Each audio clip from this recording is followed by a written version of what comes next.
ghost swings. So what I see a lot when it comes to swinging kettlebells is timing. It's not the hinge, it's not a strength issue. A lot of the issue is purely timing, because when you're first learning it, it can feel like patting your head and rubbing your belly, right? So, because one thing wants to do one thing and the other doesn't want to do what it's told. So I like to just get people to get reps in of that motion. So I'll start, I like to hold my opposite thumb, doesn't matter which one you hold. I hold the thumb and then just put the hands on top of one another, and then have that tall position at the top of your swing, right? So we're just gonna groove into this top position. I'm drilling my heels into the ground, my glutes are moderately contracted, my stomach is also moderately contracted. I'm reaching my head nice and tall, my hands are parallel to shoulders.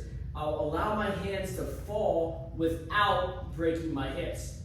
So the hands will fall. This is usually the point where people want to stick their butts back to counter that load. Don't do it. Let your hands fall, keep your glutes tight, keep your stomach tight, stay in that plank. The only thing moving is your shoulder or your shoulders.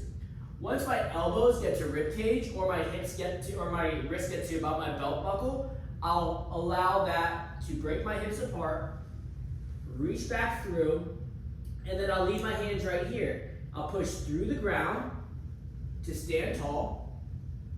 Once my hips finish, then I'll allow my hands to go forward. It looks a lot like the desk toy, Newton's cradle, right? So one of the balls is in my hands, my body is the middle balls.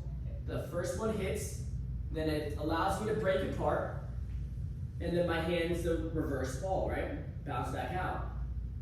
Hips finish.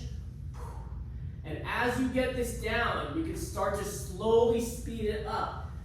But if the hips break before the hands come in contact, or the hands leave the body before the hips finish, then you need to slow it back down. So this is a fault. If my hands come down and I let the butt go back, that changes the leverage.